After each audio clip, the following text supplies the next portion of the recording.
திருச்சிற்றம்பலம். தென்னாடுடைய சிவனையை போற்றி, எந்நாட்டவர்க்கும் இறைவா போற்றி.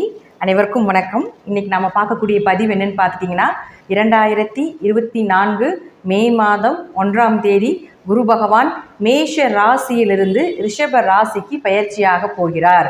மேஷ ராசியில் இருந்த குரு பகவான், அதாவது குரு அப்படின்னு சொல்லக்கூடியவர் தனகாரகன், காலபுருஷனுக்கு தனஸ்தானம் அப்படின்னு சொல்லக்கூடிய 2ஆம் இடத்திற்கு குரு பகவான் வரப்போகிறார். இந்த குரு பெயர்ச்சி ஒவ்வொரு ராசிக்கும் எந்த மாதிரி இருக்கும் அப்படிங்கிறத நம்ம முழுமையாக பார்க்கலாம். அதற்கு முன்னாடி நம்மளுடைய சேனலையும் சப்ஸ்கிரைப் பண்ணிக்கோங்க. பெல் பட்டனில் ஆல் அப்படின்னு சொல்லக்கூடிய பட்டனை கிளிக் பண்ணிக்கோங்க. அப்போ தான் நம்ம போடக்கூடிய அனைத்து பதிவுகளுமே உங்களுக்கு உடனுக்குடனே வந்துட்டுருக்கும். இந்த பயிற்சியினுடைய வீடியோஸ் எல்லாமே உங்களுடைய நண்பர்களுக்கும் உங்களுடைய உறவினர்களுக்கும் ஷேர் பண்ணுங்கள். என்னுடைய ஜோதிட குருமார்களையும் அதே போல் ஆன்மீக குருமார்களையும் வணங்கி, இந்த குரு பயிற்சி அப்படிங்கிறது மனதால் உண்மையாக எப்படி நாங்கள் ஜோதிடர்கள் குரு பயிற்சி குரு மாறினால் ஒரு ஜாதகருக்கு எப்படி சொல்லணும் அப்படிங்கிறத உங்களுக்கு வெளிப்படையாக நான் சொல்ல போகிறேன்.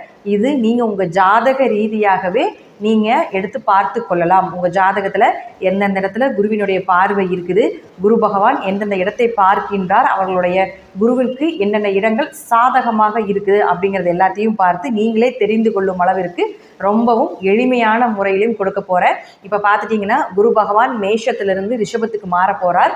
உங்கள் ஜாதகத்தில் பார்த்துக்கோங்க, நான் ஸ்டார் போட்டிருக்கக்கூடிய கட்டங்களில் குருவினுடைய நல்ல பார்வைகள், நல்ல நிலையை சொல்லக்கூடிய ஒரு கட்டம். அதாவது குரு பார்வை கோடி நன்மைன்னு சொல்லுவோம். குரு சர்வ தோஷங்களையும் நிவர்த்தி செய்யக்கூடிய ஒரு கிரகம். எப்பேற்பட்ட தோஷமாக இருந்தாலும் அந்த தோஷம் நிவர்த்தியாகும். உங்கள் ஜாதகத்தில் இப்போ தோஷம் இருக்குன்னு வச்சுக்கோங்களேன், குரு பார்வை இருக்கும் பொழுது நீங்கள் போய் அந்த தோஷம் நிவர்த்தி பண்ணிங்கன்னா 100% அந்த தோஷம் நிவர்த்தியாகும் அப்படிங்கிறது உண்மை. பரிகாரமாக இருந்தாலும் சரி, வழிபாடுகளாக இருந்தாலும் சரி, குரு பார்வை இருக்கும் பொழுது அந்த வழிபாடை நீங்கள் செய்யும் பொழுது, அந்த பரிகாரங்கள் செய்யும் பொழுது அந்த முற்றிலும் 100% அந்த தோஷம் நிவர்த்தியாகும் அப்படிங்கிறதுல மாற்றமே கிடையாது. இப்போ மேஷம், ரிஷபம், கடகம், கன்னி, விருச்சகம் மற்றும் மகரம், இந்த ராசிக்கு குருவினுடைய நல்ல தன்மைகள், நல்ல பலன்கள் கிடைக்கக்கூடிய ஒரு ராசியாக இருக்குது. இந்த ராசியில் உங்கள் ஜாதகத்தில் என்னென்ன கிரகங்கள் இருக்குது அப்படிங்கிறத நோட் பண்ணி வச்சுக்கோங்க. அப்போது அந்த கிரகங்கள் எல்லாமே உங்களுக்கு நன்மையை நிச்சயமாக கொடுக்கும். அந்த கிரகம் உங்கள் ஜாதகத்தில் எந்த நிலையில் இருக்கின்றார்களோ அது உங்களுக்கு சாதகமாக இருக்கும், அல்லது அந்த உறவுகள் மூலமாக உங்களுக்கு ஒரு சந்தோஷமும் ஒரு உதவிகளும் கிடைப்பதற்குண்டான வாய்ப்பும் உண்டு அப்படிங்கிறத நம்ம தெரிஞ்சுக்கலாம். இப்போ நான் ஒவ்வொரு ராசிக்கும் நான் சொல்கிறேன், இது லக்னத்திற்கும் பொருந்தும். அதனால லக்ன ரீதியாகவும் நீங்கள் இதை வைத்து பார்த்துக்கொள்ளலாம். லக்னத்திற்கு 100%, ராசிக்கு 80% நிச்சயமாக பொருத்தமாக இந்த பயிற்சி அமையும். ஏன்னா லக்னம் அப்படிங்கிறது உயிர், ராசி அப்படிங்கிறது உடல். அப்போ உயிர் உடல் ரெண்டுமே நமக்கு வேணும் இல்லையா? அப்போ லக்னத்துக்கும் பார்த்துக்கோங்க, ராசிக்கும் பார்த்துக்கோங்க. அப்போ எந்த மாதிரி இருக்குங்கிறத நீங்கள் ஈக்குவல் பண்ணி பார்க்கும்போது நிச்சயமாக உங்களுக்கு ஒரு நல்ல ஐடியா கிடைக்கும். அதே போல் ஒரு 9 கிரகங்கள் இருக்காங்க இல்லைங்களா? இந்த 9 கிரகத்தில் ஒரு 4 கிரகத்துக்கு மேலே உங்களுக்கு குரு பார்த்துட்டாருன்னு வச்சுக்கோங்களேன். இந்த வருடம் உங்களுக்கு இந்த குரு பயிற்சி மிகுந்த யோகமுள்ள பயிற்சியாக இருக்கும். அல்லது 4 கிரகத்திற்கு கீழே, அதாவது 3, 2 ஒரு கிரகத்தை மட்டும் பார்க்குறாங்க அப்படின்னா மீடியமான பலன் அப்படிங்கிறத நம்ம எடுத்துக்கலாம். இல்லைங்க, எந்த கிரகத்தையுமே பார்க்கல அப்படின்னு நீங்கள் நினச்சிங்கனாலும் பயப்பட வேண்டியதில்லை. இந்த குரு உங்கள் ஜாதகத்தில் எந்தெந்த கட்டத்தை பார்க்கின்றாரோ அதனுடைய தன்மைகள் உங்களுக்கு முழுமையாக கிடைக்கும். அந்த கிரகம் அப்படிங்கிறது உங்களுக்கு வளர்ச்சியை கண்டிப்பாக கொடுக்கும்.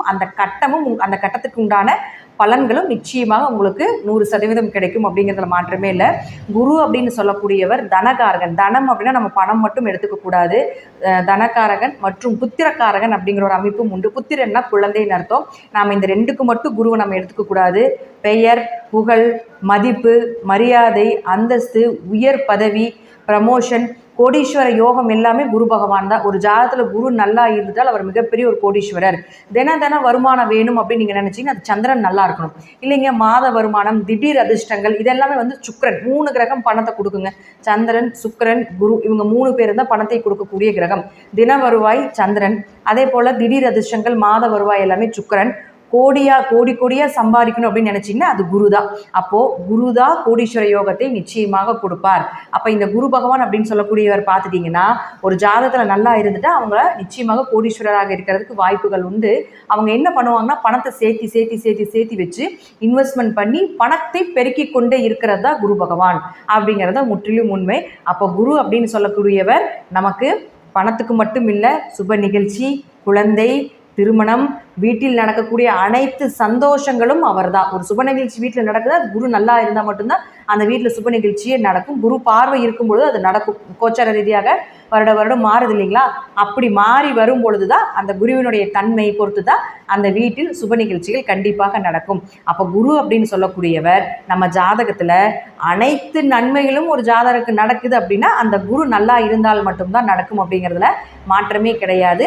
அந்த குருவும் உங்கள் ஜாதகத்தில் நல்லா இருக்கும். திதி சூன்யமாகவோ பாதகமாகவோ பாவ கிரகங்களோட சேர்ந்து ஏதாவது மறைந்தோ கெட்டு போய்விட்டால் அந்த குருவினுடைய வேலை கொஞ்சம் குறையுமே தவிர, தாமதமாகுமே தவிர, உங்களுக்கு அவர்களுக்கு உண்டான தன்மையை கொடுத்து விடுவார்கள்.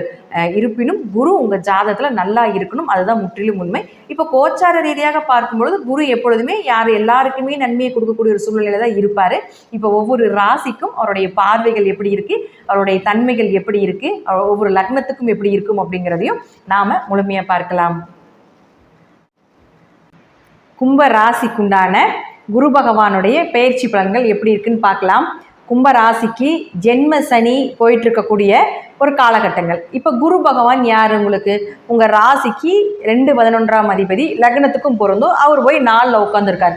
பொதுவாக 4ல் குரு இருந்தால் வீடு, மனை, சொத்துக்கள் சேரும், வண்டி வாகனங்கள் அமையும், சொந்த பந்தங்கள், நண்பர்கள் மூலமாக ஒரு உதவிகள் கிடைக்கும் அப்படிங்கிறது 4ஆம் இடத்துல குரு இருந்தால் ஒரு பலன். அதே போல் 4ஆம் இடம் அப்படிங்கிறது பார்த்துட்டிங்கன்னா ஒரு நிம்மதி, ஒரு பயணம், மன சஞ்சலங்கள் இதெல்லாமே விலக்கி கொடுத்து அந்த குரு, அங்கே இருக்கக்கூடிய குரு உங்களுக்கு ஒரு மன நிம்மதியை கொடுக்கக்கூடிய அமைப்பை ஏற்படுத்தி கொடுத்து விடுவார். அடுத்து இது பொதுவாக சொல்லக்கூடியது.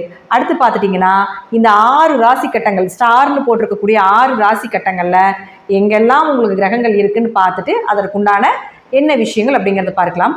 பொதுவாக இது உங்களுடைய ராசி 1 மற்றும் 12ஆம் அதிபதினு சொல்லக்கூடிய சனி பகவான் இந்த ஸ்டார் போட்டிருக்கக்கூடிய 6 கட்டங்கள் எங்கே இருந்தாலும் சரி, பெயர், புகழ், மதிப்பு, மரியாதை, ஒரு அங்கீகாரம், இருக்கும் இடத்திலிருந்து ஒரு உயர் பதவி, டிரான்ஸ்ஃபர் சம்பந்தப்பட்டது இதெல்லாமே உங்களுக்கு சாதகமாக இருக்கும். நல்ல வளர்ச்சி, உங்களை பார்த்தாலே கையெழுத்து கும்பிட வேண்டிய ஒரு சூழ்நிலைகள், உங்களுடைய பேச்சுக்கு மரியாதை கொடுப்பது இதெல்லாமே நடக்கும். அப்போ அவரே 12ஆம் அதிபதியும் ஆகிறார் இல்லையா? அப்போ வெளிநாடு, வெளியூர் பயணங்கள், படிப்புக்காகவோ வேலைக்காகவோ அல்லது சும்மாவாவது ஒரு இன்ப சுற்றுலா சென்று வரக்கூடிய ஒரு அமைப்பை ஏற்படுத்தி கொடுத்து விடுவார். தீர்த்த யாத்திரை போயிட்டு வர்றது, நிம்மதியான உறக்கம் இருப்பது, கணவன் மனைவிக்குள்ளிருந்து வந்த அந்யூன்யங்கள் எல்லாமே, கணவன் மனைவிக்குள்ளிருந்து வந்த கருத்து வேறுபாடுகள் விலகி அந்யூன்யமாக இருக்கக்கூடிய ஒரு அமைப்பு, இதெல்லாமே இந்த சனி பகவான் ஏற்படுத்தி கொடுப்பார். அடுத்து உங்களுக்கு 2 மற்றும் 11ஆம் அதிபதினு சொல்லக்கூடிய குரு பகவான் இந்த 6 ராசி கட்டங்களை எங்கே இருந்தாலும் பண வரவு உண்டு, அதிக லாபங்கள் கிடைக்கும், எதிர்பார்த்த லாபத்தை விட மிகவும் வளர்ச்சியை கொடுக்கக்கூடிய ஒரு அமைப்பை ஏற்படுத்தி கொடுத்து விடுவார். உங்கள் பேச்சுக்கும் உங்களோட செயலுக்கும் இங்கு மரியாதை கிடைக்கும். அதே போல் உங்களுக்கு குடும்பம் அமைந்தே தீரும் அப்படிங்கிறதுல மாற்றமே இல்லை. 2ஆம் திருமண அமைப்பையும் கூட ஒரு சில டைமில் ஏற்படுத்தி கொடுத்து விடுவார். உங்களுடைய ஆசைகள் எல்லாமே நிறைவேற வேண்டிய ஒரு அமைப்பையும் ஏற்படுத்தி கொடுத்து விடுவார். அடுத்து உங்களுடைய ராசிக்கு 3 மற்றும் 10ஆம் அதிபதினு சொல்லக்கூடிய செவ்வாய் இந்த 6 ராசி கட்டங்களில் எங்கே இருந்தாலும் சரி முயற்சிகள் கைகூடும், காரிய ஜெயங்கள் உண்டாகும். அதே போல் தொழிலில் ஒரு நல்ல வளர்ச்சியை ஏற்படுத்தி கொடுத்து விடுவார். தொழிலில் நல்ல லாபங்கள், ஒரு இடத்துலேருந்து இன்னொரு இடத்துக்கு தொழில் வளர்ச்சி ஆவது, ஒரு பிரான்ச்சஸ் அதிகமாகுது, ஒரு கிளைகளை அதிகப்படுத்தி கொடுப்பது, இன்வெஸ்ட்மெண்ட் பண்ணி அதில் ஒரு 10,000 ரூபாய்னா ஒரு 20,000 ரூபாய் இன்வெஸ்ட்மெண்ட் பண்ணி அதிக லாபங்கள் எடுக்கக்கூடிய ஒரு சூழ்நிலைகள் இதெல்லாமே கொடுத்து விடுவார். மாமனார் மாமியார் மூலமாகவும் உங்களுக்கு தொழிலுக்காகவோ அல்லது குடும்பத்துக்காகவோ ஏதாவது ஒரு உதவிகள் கிடைக்க வேண்டிய ஒரு அமைப்பையும் இந்த குரு பகவான் செவ்வாய் மூலமாக ஏற்படுத்தி கொடுப்பார். அடுத்து உங்களுக்கு 4 மற்றும் 9ஆம் அதிபதினு சொல்லக்கூடிய சுக்கிர பகவான் இந்த 6 ராசி கட்டங்களில் எங்கே இருந்தாலும் சரி உங்களுக்கு குருவினுடைய தன்மைக்குள்ளே வந்துடுவாங்க. அப்போது அப்பா அம்மா மூலமாக உதவிகள், பூர்வீக சொத்துக்கள் கிடைப்பது, வண்டி வாகனங்கள் கிடைப்பது, நீங்களாக சொந்தமாக ஒரு வீடோ சொத்துக்களோ வாங்கக்கூடிய ஒரு அமைப்பு, அப்பா சொத்துக்கள் கிடைப்பதற்குண்டான அமைப்பு, நல்ல குரு அமைவது, சொந்த பந்தங்கள் மூலமாக உங்களுக்கு ஒரு நன்மைகள் கிடைப்பது. 9ஆம் இடம் அப்படிங்கிறது தீர்த்த யாத்திரை, கோவில் கட்டுமான பணி, கோவில் கட்டுறது, அதற்கு ஏதாவது உதவிகள் செய்கிறது இதெல்லாமே உங்களுக்கு ஏற்படுத்தி கொடுப்பார். நல்ல குரு அமைவார். இந்த காலகட்டங்களில் உங்களை வழிநடத்தி செல்லக்கூடிய ஒரு நல்ல குரு அமைவதற்குண்டான வாய்ப்புகளும் இந்த கும்பராசி கும்பலக்னக்காரர்களுக்கு சுக்கிரன் இந்த 6 ராசி கட்டங்களில் எங்கிருந்தாலும் நடக்கும். அடுத்து 5 மற்றும் 8ஆம் அதிபதினு சொல்லக்கூடிய புதன் பகவான் இங்கே எங்கிருந்தாலும் சரி அதிர்ஷ்டங்கள் பெருகும். குழந்தைகள் மூலமாக ஒரு பெயர் புகழ் உங்களுக்கு கிடைக்கும். அதே போல் குழந்தைகளுக்கு ஒரு வளர்ச்சி அப்படிங்கிறது நிச்சயமாக உண்டு. வேலை வாய்ப்போ அல்லது தொழில் வளர்ச்சியோ அல்லது படிப்பு சார்ந்த விஷயங்களோ ஏதாவது ஒரு வளர்ச்சி அப்படிங்கிறது நிச்சயமாக ஏற்படுத்தி கொடுப்பார். குழந்தை இல்லாமல் இருந்தாலும் கூட இந்த காலகட்டங்களில் புதன் இந்த 6 ராசி கட்டங்கள் எங்காவது இருந்தால் ட்ரீட்மெண்ட் எடுங்க, இல்லைன்னா எடுக்க வேண்டாம். ஏன்னா புதன் தான் உங்களுக்கு குழந்தையை கொடுக்கக்கூடிய ஒரு கிரகம். குரு பார்வை இருக்கும் பொழுது சர்வ தோஷங்களும் நிவர்த்தியாகும் அப்படிங்கிற அமைப்பு உண்டு. அப்போ புதன் இந்த 6 ராசி கட்டங்கள் இருந்தால் மட்டும் மருத்துவ செலவுகள் பண்ணுங்க. மருத்துவ செலவுகள் பண்ணினாலும் உங்களுக்கு ஒரு பிரயோஜனம் உண்டு, இல்லைன்னா செய்ய வேண்டாம். அதே போல இந்த 5ஆம் இடம் அப்படிங்கிறது குல தெய்வம், குடும்ப ஒற்றுமை அப்படிங்கிறதுனால குலதெய்வம் உங்கள் வீட்டில் வாசம் செய்வாங்க. குடும்ப ஒற்றுமையும் அதிகரிக்கும் அப்படிங்கிறதுல மாற்றம் இல்லை. அவரே உங்களுக்கு 8ஆம் அதிபதியும் ஆகிறதுனால மறைமுக பணம் எல்லாமே உங்களுக்கு வர்றதுக்கு உண்டான வாய்ப்புகள் உண்டு. ஷேர் மார்க்கெட், MLM, பிட்காயின், சீட் இது மாதிரி எல்லாமே எதாவது லாக் ஆகியிருந்தீங்கனாலும் அந்த பணம் எல்லாமே திரும்பி வருவதற்குண்டான வாய்ப்பையும் ஏற்படுத்தி கொடுப்பார். கண்டங்கள் விலகுவதற்குண்டான அமைப்பையும் ஏற்படுத்தி கொடுப்பார். அடுத்து உங்களுடைய ராசிக்கு 7ஆம் அதிபதினு சொல்லக்கூடிய சூரியன் இந்த 6 கட்டங்கள் எங்கிருந்தாலும் சரி திருமணம் கைகூடி வரும். கணவன் மூலமாக மனைவிக்கும், மனைவி மூலமாக கணவருக்கும் ஏதாவது ஒரு வருமானமோ ஏதாவது ஒரு உதவிகளோ கிடைப்பதற்குண்டான வாய்ப்புகள் உண்டு. குடும்பத்தில் சுப நிகழ்ச்சிகள் நடப்பதற்குண்டான வாய்ப்பையும் ஏற்படுத்தி கொடுப்பார். வியாபாரம் செழிப்பாக இருக்கும். பார்ட்னர் போட்டு தொழில் பண்ணிட்டு இருந்தீங்கனாலும் அதில் நல்ல லாபங்கள் கிடைப்பதற்குண்டான வாய்ப்புகளும், புதியதாக பார்ட்னர் போட்டு செய்யலாம் அப்படிங்கிற ஒரு ஐடியாவையும் நிச்சயமாக ஏற்படுத்தி கொடுப்பார். அதற்குண்டான விஷயத்தையும் உங்களுக்கு சாதகமாக இந்த சூரியன் மூலமாக குரு பகவான் ஏற்படுத்தி கொடுப்பார். அடுத்து உங்களுக்கு நம்ம 7 கிரகத்துக்கு சொல்லியாச்சு. அடுத்து உங்களுக்கு ராகு கேதுக்கள் இருப்பாங்க. ராகு கேதுக்கள் அப்படின்னு பார்த்துட்டிங்கன்னா உங்கள் லக்ன ரீதியாக ஜாதகத்தில் எத்தனாம் இடத்துல இருக்காருன்னு பாருங்கள். ராகு இந்த 6 ராசி கட்டங்கள் எங்கே இருந்தாலும் லக்ன ரீதியாக எந்த இடத்துல இருக்காங்கிறத ஃபஸ்ட் நீங்கள் குறித்து வச்சுக்கோங்க. அதில் ராகு அந்த கட்டத்தை சார்ந்த ஒரு வளர்ச்சியும், கேது அந்த கட்டத்தை சார்ந்த ஒரு ஞானத்தையும் நிச்சயமாக ஏற்படுத்தி கொடுப்பார். இப்போ குருவினுடைய பார்வை, குரு எங்கே பார்க்கிறார்? உங்களுடைய ராசிக்கு 8ஆம் வீட்டை பார்க்குறார். 8ஆம் வீட்டை பார்த்தா திடீர் பணவரவு, திடீர் அதிர்ஷ்டங்கள், திடீர் யோகங்கள் இதெல்லாமே கிடைக்கும். அடுத்து உங்களுடைய குரு பகவான் அப்படின்னு சொல்லக்கூடியவர் உங்களுடைய ராசிக்கு 10ஆம் வீட்டை பார்க்குறார். அப்போ 10 பார்க்கும்போது தொழில் வளர்ச்சி உண்டு. தொழிலில் மிகப்பெரிய பிரம்மாண்ட வளர்ச்சி. இந்த இடத்துல கிரகங்கள் இருக்குதோ இல்லையோ, ஆனால் அதை சார்ந்த விஷயங்கள் உங்களை அதிகப்படுத்தி கொடுப்பார். அப்போ தொழில் ஒரு சின்ன ஸ்ட்ரகிள் வந்ததுக்கப்புறம் ஒரு நல்ல வளர்ச்சியை கொடுக்கக்கூடிய அமைப்பை ஏற்படுத்தி கொடுப்பார். அடுத்து குரு பகவான் 12ஆம் வீட்டை பார்க்கிறார். 12ஆம் வீட்டை பார்க்கும் பொழுது சுப விரயங்கள் ஏற்படும். வெளிநாடு பயணங்கள், தீர்த்த யாத்திரைகள், சின்ன உடல் ரீதியாக ஒரு ஆரோக்கிய செலவுகள் அப்படிங்கிறது உண்டு. ஆனால் அது சுப விரயமாக நீங்கள் செய்யும் பொழுது இந்த அசுப விரயம் அப்படிங்கிறது கொஞ்சம் குறைவதற்குண்டான வாய்ப்பையும் இந்த குரு பகவான் ஏற்படுத்தி கொடுப்பார். நான் சொல்லக்கூடிய கருத்துக்கள் 80% மேலே உங்கள் ஜாதகத்தில் நடப்பதற்குண்டான வாய்ப்புகள் உண்டு. தசாபுத்திப்படி சிறிது மாறுபடலாம். நன்றி. மீண்டும் ஒரு நல்ல பதிவில் சந்திக்கலாம். திருச்சிற்றம்பலம், தில்லையம்பலம், ஸ்ரீ நரசிம்மர் திருவடிகளே சரணம்.